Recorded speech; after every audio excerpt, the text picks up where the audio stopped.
Hi there and welcome, and thank you for joining us at ECTA's first tutorial.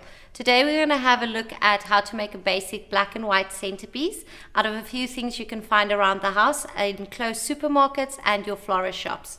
So let's have a look at what you're going to need. First of all, we have silver spray or white or black. It's up to you what you would like to use. We have our block of Oasis. Please remember to put this into water the night beforehand. We have our bread knife. Some flax leaves. Now these grow in a lot of people's gardens, or you can buy it at a florist shop. We have a basic ceramic pot, a pair of scissors, some roses, and either some riscus, which is this, or you can use any other type of greenery you'd like to use. So first off, we're going to look at everything we're going to need to spray paint, so that while we are busy with that drying, we can actually do the flowers so long. So let's get our area covered with some black bags or some newspaper, just so we don't make any mess over here. Then we're going to take our pot and our flax leaves and our spray paint. Very important to remember, if you are going to work with spray paint, please shake it at least 2 minutes beforehand, as well as to work in a well ventilated area. Okay. When you are going to spray paint, please make sure that you don't spray paint right on top of the leaf, as it's going to make blotches and marks. Keep it a little bit of a distance away, and just very gently do your spray paint.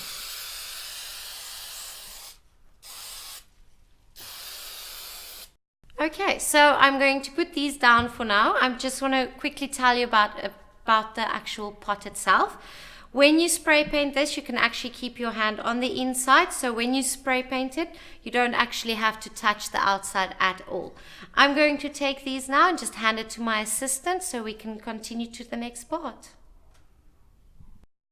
Let's get started now with preparing our roses and our greenery, so that when the pots are done, we can put everything together. Now, if we have a look here, I'm going to start off with my roses. We don't have to worry about taking off all the leaves or the thorns, because we're actually going to throw the rest of this stem away.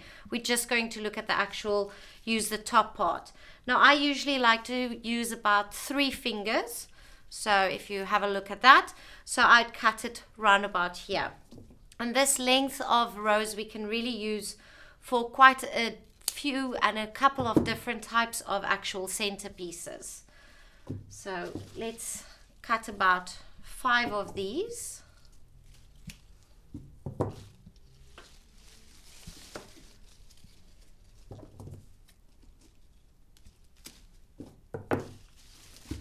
Okay.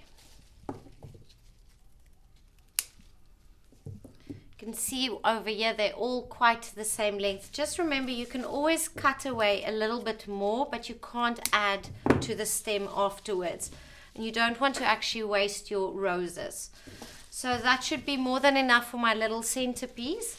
Now we're going to look at the actual riscus. Now if we have a look at the riscus, you can see it's quite similar all over. Now I'm going to take about 3 stems out of here.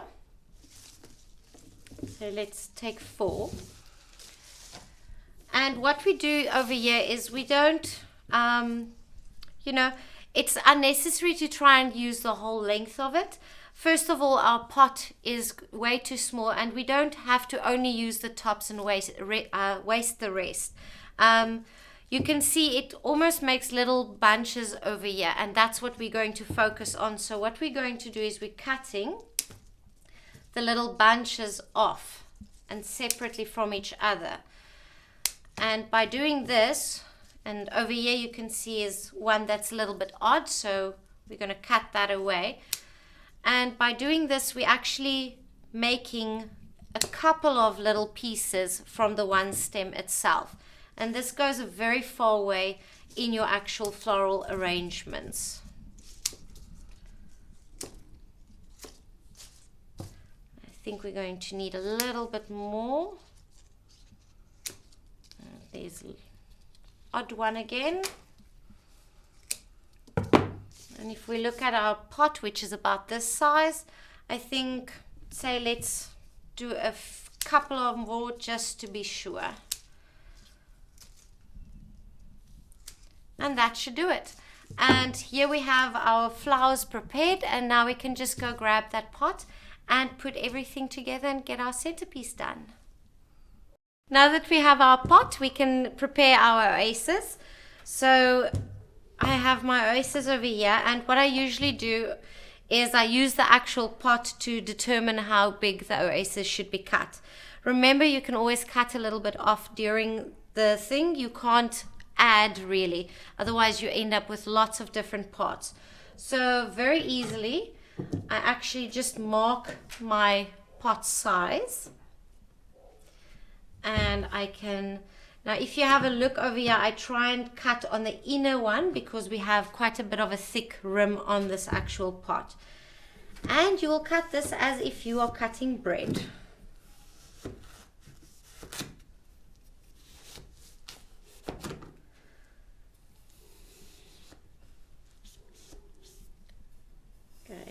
You can use different types of angles, and you can cut away and cut away until it's the correct size. Okay, so there I have my block, but obviously my vase itself is a little bit of a V shape. So what I can do now is I do another little rim, and I basically then start carving away on my oasis.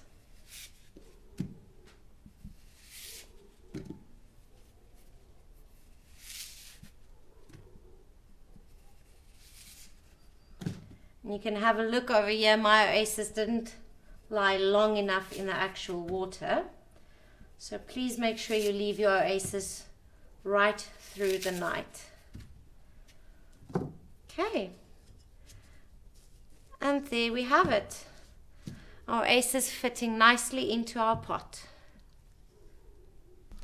Now let's get this whole table cleared up and we can make the actual centerpiece. So first of all, what we want to do is use our little pieces of viscose that we've cut, and we basically start on the outside. And you can see I leave little spaces because the actual leaves itself will overlap a little bit. You don't want to cover it too much and make it too thick. And we're going to go right around here.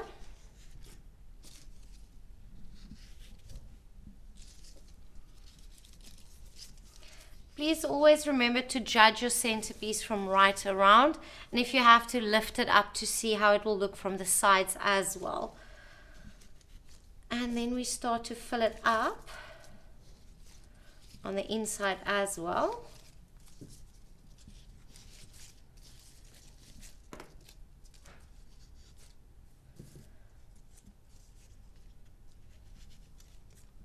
Okay, and if you have to, you can move some of them again until you are happy with how it looks overall.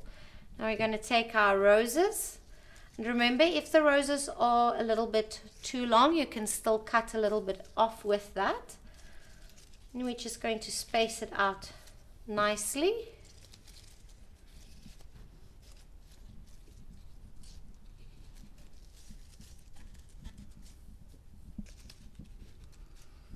Okay, you can have a look all round. Again, if there's a few places you'd like to make adjustments, you're more than welcome to do it now. And then the last thing we need to add is our white, black and silver flax leaves. So check which leaves are very flexible, because we're going to bend one of these, and the other two we can just leave as it is. Now if we have a look at this, this looks quite ridiculous. It's completely way too high and it's top heavy.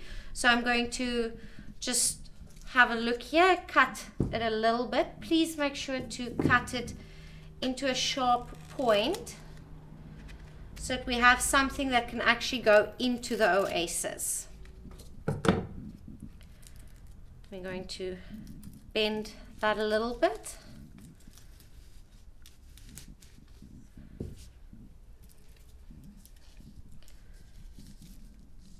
This one can be a little bit higher.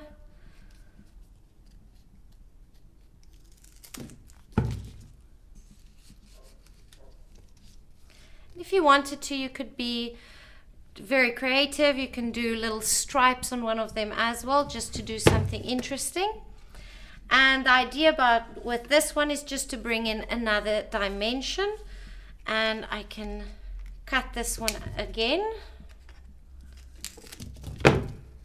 We have a sharp point over here already. If you see it doesn't want to bend nicely, try and just work it out very gently. Make sure it's nicely inserted into your Oasis so you don't end up with your actual leaf flipping out.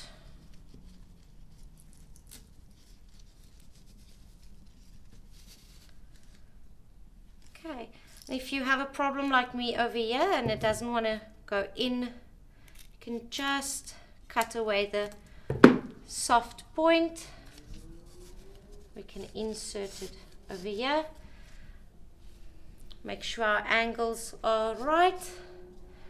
And I think this one can just go a little bit to the side. And there we have our centerpiece.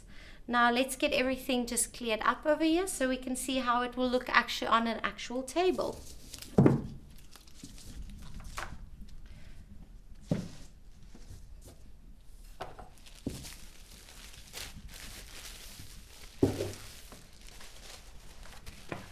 This is just one of the runners I have. Obviously, you could do a white tablecloth with a black runner. You can do a black tablecloth with a printed runner.